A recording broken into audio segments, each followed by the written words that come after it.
자, 오늘 이 예배가 우리에게 또 한 주를 마치고 또 한 주를 시작하는 의미로 우리 마음이 하나님 앞에 온전히 드리는, 그래서 소중한 예배가 되었으면 좋겠습니다. 말씀을 통해서도 우리의 마음이 맑아지고 또 희망을 얻고 용기와 위로를 갖는 시간이 되었으면 좋겠습니다.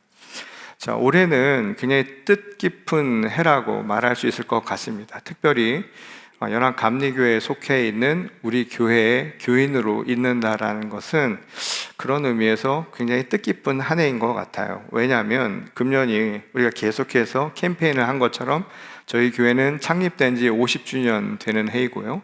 그리고 오늘은 우리가 성령 강림 후 9번째 주일로 드리기도 하지만 광복 기념 주일이기도 합니다. 우리 민족이 조국의 해방을 맞이한 지 80년이 된 거예요. 아마 여기에 이제 80해를 지나신 분이 계시다면 그 의미가 어떠한 것인가 아마 명확하게 새겨지리라 생각합니다.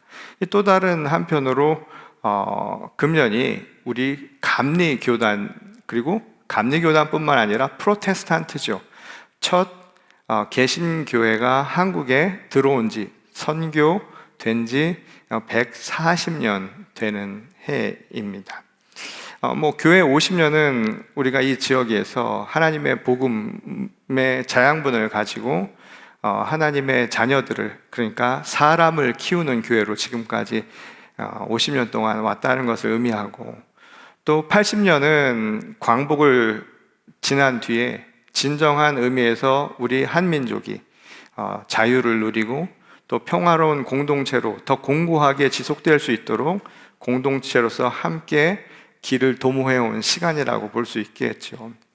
140주년은 그런 의미에서 또 다른 의미를 갖습니다. 왜냐하면 앞에서 이야기한 그 두 역사에 기반이 될 만한 일들을 했기 때문이라고 보는 것입니다.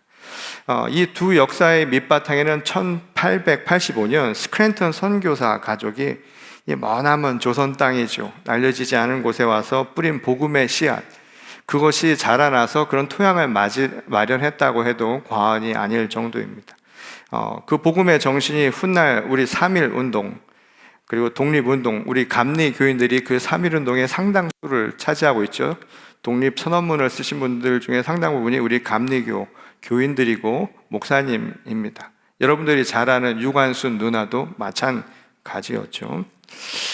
그리고 그 뿌려진 작은 씨앗이 오늘 이 미국 땅에서 이 감리교도로 살아가는, 감리교회의 성도로 살아가는 오늘 우리의 중심을 만들었다 해도, 뿌리가 되었다고 해도 과언이 아닙니다.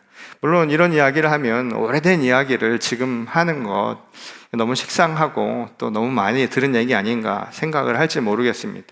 그러나 과거라고 하는 것은 단순한 기억으로 남는 게 아니죠. 그 기억은 오늘 우리가 누구이며 우리가 앞으로 어떻게 나가야 할 것인가를 보여주는 하나의 기반이 되기 때문입니다. 그리고 그 기억을 통해서 앞으로 우리가 어떤 방향으로 나갈 것인가 하는 방향만이 아니라 또 그 안에서 역사하고 계신 하나님의 보이지 않는 손길을 통해서 우리가 위로도 받고 용기도 얻을 수 있기 때문입니다.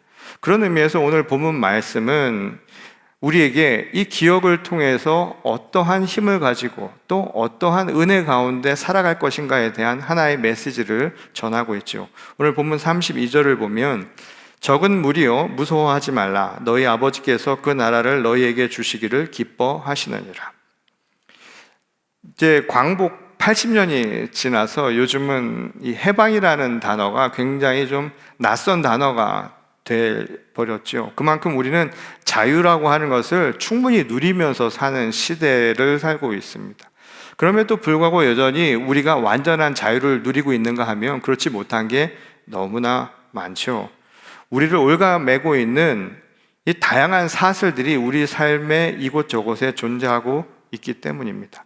우리가 대화와 소통이라고 하는 것도 자유인들이 편하게 할 것 같지만 실제로 이념이 다르면, 또는 생각이 다르면, 또는 공동체가 서로 적대시하고 있으면 평안한, 그리고 자기 마음대로 소통하기도 어려운 시대인 것은 분명히 사실입니다. 또 자기와 생각이 좀 다르면 적대감을 갖기도 하죠. 또 혐오감을 갖기도 합니다. 그 굉장히 참 우스운 일이에요. 왜냐하면 나와 생각이 다르다라고 하는 것이 다른 사람을 미워할 수 있는 이유가 되지는 않습니다. 남을 혐오할 수 있는 근거가 되지도 않아요. 그러나 우리는 그렇게 살고 있죠. 공동체 안에서조차 우리는 남의 눈치를 보게 만들기도 합니다. 그렇죠? 한 3명만 모여도 한 사람 바보 만들기 굉장히 쉽습니다. 눈길 하나만으로도 사람을 위축시킬 수 있습니다. 그리고 그런 사회적 분위기가 여전히 정당성을 얻고 오늘 우리 시대의 버젓이 이루어지고 있죠. 이런 시대의 주님의 말씀입니다. 적지만 깨어있는 사람들, 무너진 연대를 회복하고 그리고 무너져 있는 이 모든 우리들의 자유의 정신과 평화의 정신, 그리고 하나님 나라를 꿈꾸는 이들이 다시 일어설 수 있는 비전을 제시해 주고 있는 겁니다. 그와 관련된 기억들을 우리가 한 번씩 되돌아보는 것, 그래서 의미 있는 일이라고 할 수 있을 겁니다.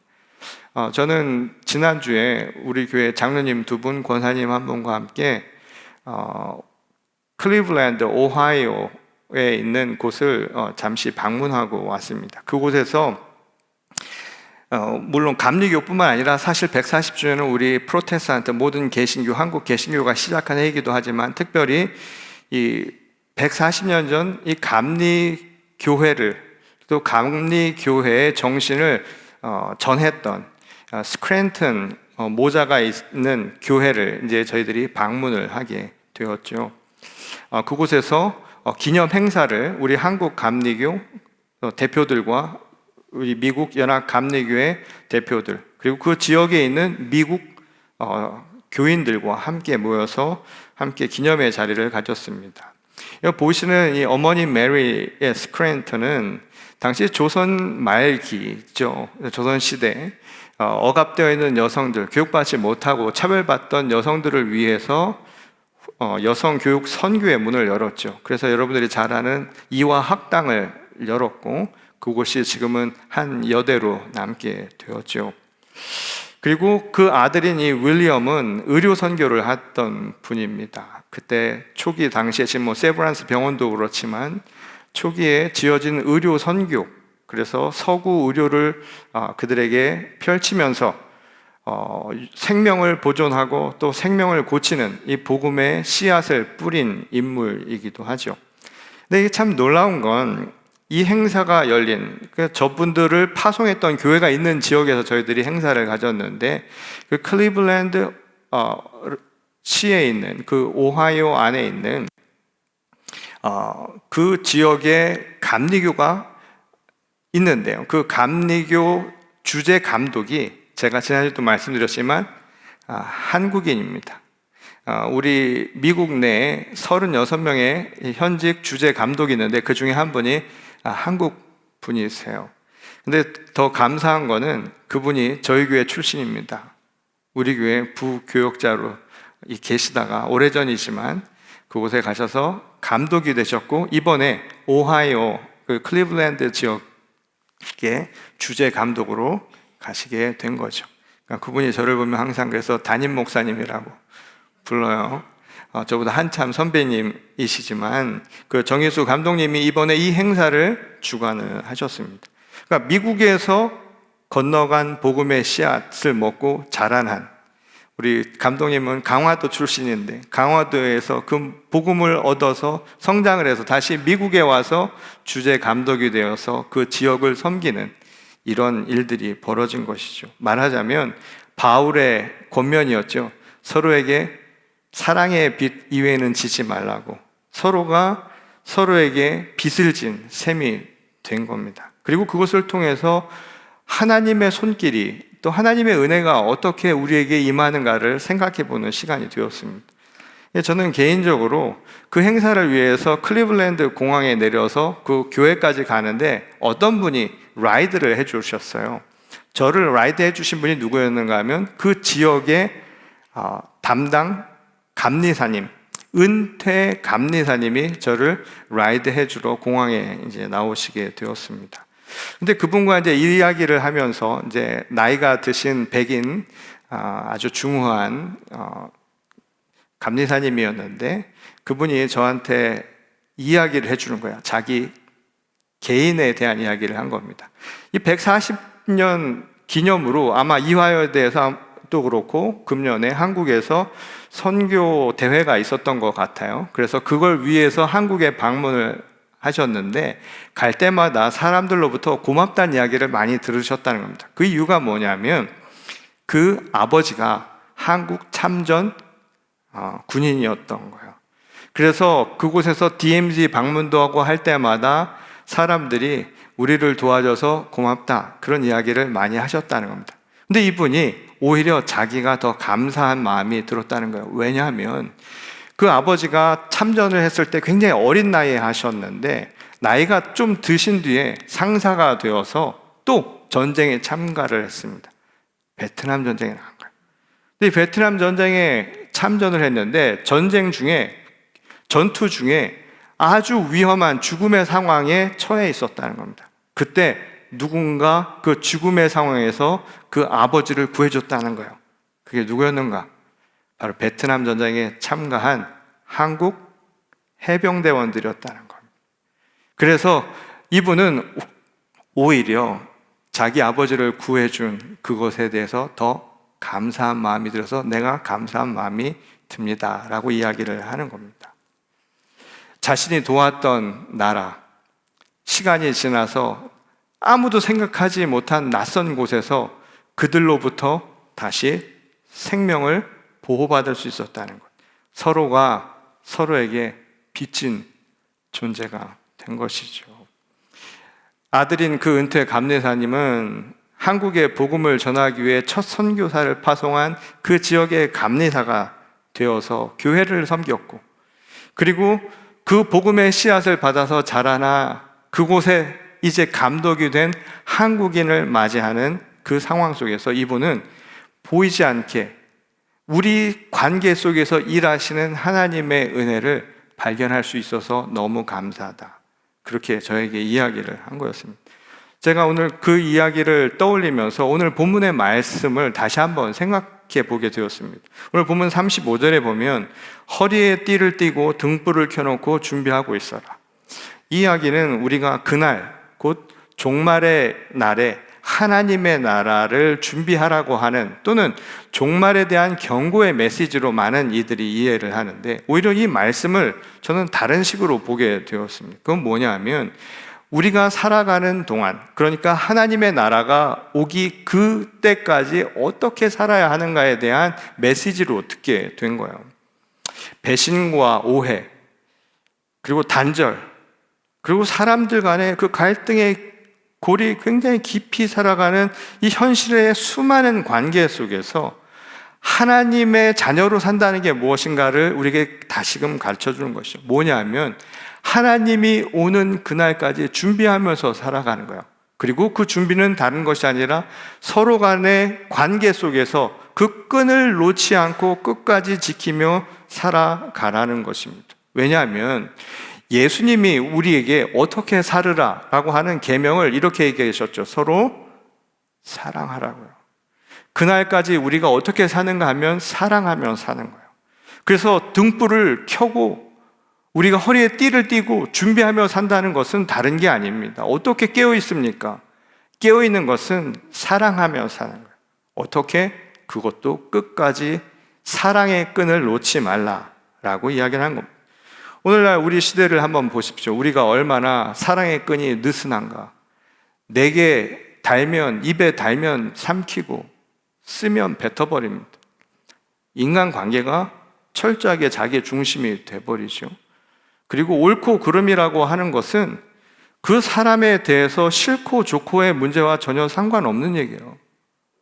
여러분, 철학을 해보신 분들은 아시겠지만 진과 선과 미, 인간이 가지고 있는 이 세 가지 영역은 서로 섞일 수 없어요. 아무리 착해도 예쁘지 않잖아요. 예뻐 보이는 것 같죠. 그건 다른 거예요. 실제로 사실이 아니어도 그것 때문에 사람을 미워할 수 없는 겁니다. 오늘 사랑에 대한 이야기를 하십니다. 끝까지 그 선한 사랑의 관계를 놓지 말라. 자, 스크랜턴이 전한 복음이 지금까지 대를 이어서 우리에게까지 의미가 있는 까닭은 뭔가요? 그것은 그 시간의 길이 동안 그 곳곳마다 누군가 그 길이를 끊어내지 않고, 그 관계를 끊어내지 않고 지키고 있었기 때문에 가능한 일입니다. 그것은 하나님과 우리와의 관계를 봐도 알 수 있죠. 우리가 아무리 하나님을 등지고 있어도 결국 하나님은 우리를 버리지 않습니다. 그것이 우리가 믿는 하나님의 변함없는 사랑입니다. 그게 은혜입니다.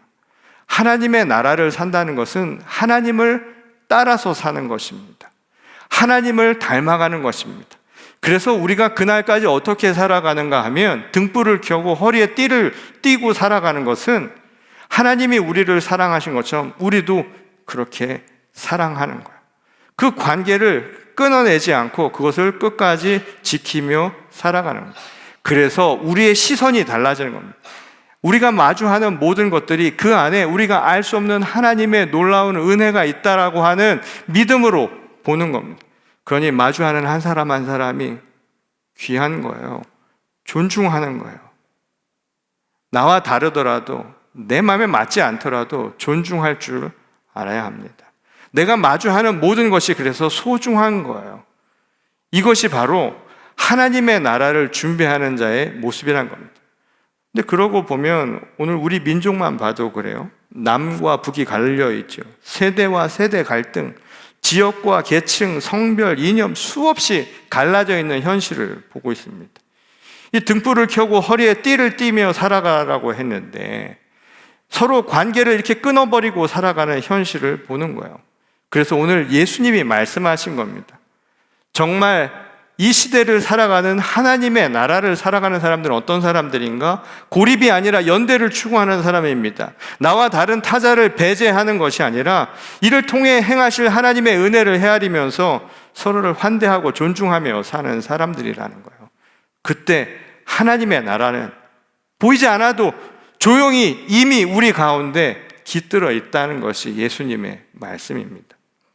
이를 위해서 우리에게 반드시 질문하고 넘어가야 할 질문이 한 가지 있다는 거예요. 예수님이 말씀하셨습니다. 너희 보물이 있는 곳에는 너희 마음도 있으리라. 여러분들의 보물이 어디 있습니까? 여러분 인생의 보물이 과연 뭔가요? 그게 여러분들의 마음이 있는 곳이라고 이야기를 하는 거예요. 우리 민족을 놓고 보면 이 광복 이후에 한국 사회가 얼마나 큰 발전을 이루었는지 너무나 잘 알죠. 경제적으로나 사회적으로 한국 사회는 급속한 발전을 했습니다. 근데 다른 한편으로 보면은 명만 있는 것이 아니라 어두운 면도 있었죠. 보지 못한 것들이 굉장히 많았죠. 성장을 위해서 경쟁하며 숨가쁘게 달려보니까 우리가 마치 경마장의 말처럼 앞만 보고 달리다 보니까 옆을 못 봤어요. 그럴 겨를이 없었어요. 옆에 어떤 사람이 힘들어하는지 그거 잘 몰라요. 뒤에 누가 뒤쳐져 있는지 별로 신경 잘 쓰지 않아요. 그들에게 귀 기울일 여유가 없었죠. 그러다 보니까 성공의 지표가 되는 수치에는 민감하면서도요, 정작 사람에 대해서 그리고 우리가 살아가는 삶에 대해서는 존중할 줄을 모르고 살았던 게 사실입니다. 어떻게든 빨리 앞으로 나가야 한다라고 하는 그 강박관념 때문에 불필요하다고 여겨지는 것들은 버려도 좋다라고 하는 우리 스스로 정당성을 만들고 사회적으로 용인하는 세대를 살았죠. 그 결과가 앞에 선 자와 뒤에 처진 자들 간의 갈등과 반목을 만들었습니다. 그리고 그 분열의 뿌리는 지금 우리의 마음이 어디에 있었는가, 우리 인생의 보물이 무엇인가에 대해서 다시 한번 질문하게 만드는 거예요. 예수님이 오늘 이 질문을 우리에게 던진 겁니다. 오늘 시작하면서 말씀드렸던 것처럼 140년 전 조선이라고 하는 낯선 땅에 간 이 스크랜턴 모자는 정말 아쉬운 거 한 가지도 없는 사람들이었는데, 그리고 결국 자신의 뼈를 조선 땅에 묻으려고 거기서 자신의 모든 것을 다 바쳤습니다. 그들에게 보물이라는 게 무엇이었을까요? 의술을 하는 사람이고 당시에 앞서가는 선진 문물 속에서 정말 새로운 문명에 앞서장 설 수 있는 그런 남부럴 것 없었던 사람들에게 정말 보물이 무엇냐 말인 것이죠. 그들에게 보물은 오직 한 가지였습니다. 죽어가는 땅, 아직도 하나님의 자유와 하늘의 빛이 전해지지 않은 그 땅에 복음을 전하는 것, 그들이 살아갈 수 있는 터전을 마련해 줄 수 있는 것, 생명이 자라날 수 있는 토대를 마련해 주는 것, 그것이 보물이었어요. 그 한 생명 한 생명이 나랑 전혀 관계없다고 여긴 것이 아니라 내게는 의미 있는 존재라는 것. 내가 알지 못해도, 피부색이 다르고 언어가 통하지 않더라도 그들도 하나님이 지으신 존재라는 그 이유 하나만으로도 자신의 인생을 다 바칠 수 있던 것. 지금 그 열매들이 이 세계의 지도자가 되어서 오히려 요즘은 한국에서 성공한 여성 지도자들, 그리고 세계 곳곳을 누비고 있는 이들이 오히려 미국 땅에서 하나님의 복음을 전하고, 나아가서 선교 한국이라고 하는 그 기치 아래서 세계 곳곳에 하나님의 복음을 전하고 있지요. 그게 보물이 아니고 뭘까요? 오늘 우리에게 묻는 겁니다. 그렇다면 여러분들의 보물은 무엇입니까? 오늘 33절에서 예수님이 이런 말씀하셨습니다. 너의 소유를 팔아 구제하여 하늘에 둔 바 다함이 없는 보물을 쌓아두라. 오늘 우리가 쌓아두고 싶어 하는 보물이 뭐냐고 말하는 겁니다. 땅에 쌓는 건 소용이 없어요. 우리가 지난주 이야기한 것처럼 아무리 곳간을 크게 지어서 거기다 쌓아두어도 오늘 하나님이 불러가시면 그거 아무 소용 없습니다. 인간은 소유하며 살아갈 것 같아요. 소유를 목적으로 살아가는 것 같지만 자명한 이치가 있어요. 소유가 안 돼요. 가질 수가 없어요. 내 것이 아니라 항상 내 바깥에 있는 것이지 먹는 거 말고는 들어올 수가 없어요. 그것도 나가버리면 다 쓰레기에 지나지 않은 겁니다. 결국 우리가 쌓아두어야 할 것은 하늘에 쌓는 거라는 거예요. 하늘에 쌓는 것들은 세상에 우리가 보물로 여기는 것과는 전혀 다른 차원의 것이라는 겁니다. 한 사람 한 사람을 소중하게 생각하며 그에게 던지는 내 말 한마디, 나에게는 맞지 않고 오히려 내게 가슴이 아프고 가시가 되는데도 불구하고 그의 손을 잡아주며 그를 용서해 줄 수 있는 용기, 먼저 찾아가서 안아줄 수 있는 포용의 마음, 그리고 누군가를 위해서 헌신할 수 있는 그 헌신의 자세, 이게 썩지 않고 우리가 지금 쌓아둘 수 있는 진짜 보물이라고 가르쳐 주는 겁니다. 오늘은 그래서 진짜 광복을 기념하는 주일이 되어야 합니다. 회복하는 거예요. 잃어버린 빛을 회복하는 겁니다.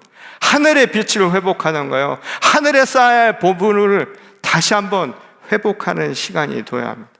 그래서 오늘 다시 한번 묻습니다. 여러분들은 무엇을 보물로 삼고 살아갑니까? 자, 우리 옆에 있는 분들이 그래서 소중한 거예요. 사람이, 어떤 가수가 그런 노래도 불렀더라고요. 사람이 꽃보다 아름다워. 그렇게 보여야 됩니다. 우리는 어디서 어떻게 만날지 모릅니다. 인생은 어떤 방식으로 우리를 다시 만나게 할 줄 잘 몰라요. 오는 날까지도 하나님은 저희에게 가르침을 주시려 했던 것 같아요. 돌고 도는 세상을 경험해 보라고 비행기를 캔슬시키셔서 동부까지 다시 갔다가 빙글빙글 돌아서 30시간 만에 도착을 했습니다. 근데 그 돌고 도는 시간 속에서 어쩌면 더 오랫동안 간직하며 생각해 볼 잊혀지지 않는 기억을 남기신 것 같아요. 보물이 뭐냐고. 그 순간 함께 했던 사람들, 그들을 위해서 내가 하나님의 마음을 전할 수 있었다는 것, 그리고 누군가를 내 평생 살아가면서 사랑할 수 있다는 것, 그리고 내 말 한마디가 누군가에게는 알 수 없는 희망이 되고 용기가 될 수 있다는 것, 내가 던진 한마디로 주저앉았던 사람이 다시 일어설 수 있는 힘을 얻을 수 있는 것, 그것이 오늘 우리가 쌓아야 할 하늘의 보물인 줄 믿습니다. 그런 의미에서 이제 한 주를 시작할 때 희망을 가지시고 다시 한번 회복하는 한 주가 될 수 있기를 소원합니다. 그래서 하나님의 나라가 저 멀리 있는 것이 아니라 바로 우리들의 삶 가운데, 지금 우리들 가운데 펼쳐지고 있다는 믿음을, 그리고 그 확증을 얻는 저와 여러분 모두가 될 수 있기를 주의 이름으로 간절히 축원합니다. 우리 다 같이 기도하시겠습니다. 우리를 사랑하시는 아버지 하나님, 세상은 우리를 때로 밀어내고, 세상은 때로 우리들의 마음을 아프게도 하고 가슴을 너무나 저미게 만드는 시대를 살고 있습니다. 세상은 내가 생각한 대로 잘 흘러가지도 않고 마음대로 얻을 수도 없는데도 불구하고 어쩌면 그 허무한 일에 우리들의 인생을 우리도 모르게 낭비하며 살아가는지도 모릅니다. 참 시간은 귀한 것인데, 그런데 그 시간 속에서 만나고 대하고 또 경험하는 것들을 우리는 너무나 쉽게 잊고 지내는 것은 아닌가 돌아보게 하시기를 원합니다. 지금 보물이 어디 있느냐고 저희에게 물으셨죠. 주님, 내 삶의 보물이 지금 어디 있을까? 비록 이 믿음을 가지고 산다는 게, 이런 신념을 가지고 산다는 게 이 세상에서 정말 적은 무리가 되어서 낯선 모습으로 살아갈 수 있는 것이 될지 몰라도 주님은 말씀하십니다. 두려워 말라고. 두려워 말라고 오늘 하신 그 말씀을 마음에 새기고 이제 시작하는 한 주도 꿋꿋이 사랑하기에 힘쓰고 또 마주하는 것들에 여유를 갖게 하시고, 또 다소 힘들면 잠시 앉았다가도 다시 일어설 수 있는 용기를 주시고, 조급해하지 말고 조금 더 생각하게 하시고, 또 누군가 나처럼 힘들어하는 이들을 보면 그냥 작은 위로가 돼줄 수 있는 말 한마디, 그리고 곁에서 격려해주는 그런 삶을 살아가는 것, 그게 우리 인생을 보물처럼 만드는 길임을 잊지 말게 하시기를 원합니다. 그래서 진짜 삶의 광복을 이루게 하시고, 하나님의 나라 정말 이곳에서 우리 가운데 스며들어 있었구나 고백할 수 있는 저희로 삼아 주시옵소서. 오늘 이 주일에 드리는 예배가 우리 삶의 또 다른 전환점이 되기를 소원합니다. 우리의 마음을 깨끗게 하시고 변화되게 하셔서 한 주도 주 안에서 희망찬 한 주를 시작하는 저희 모든 성도들 되게 하시기를 원하오며, 우리를 너무도 사랑하신 주 예수 그리스도의 이름으로 기도드렸습니다. 아멘.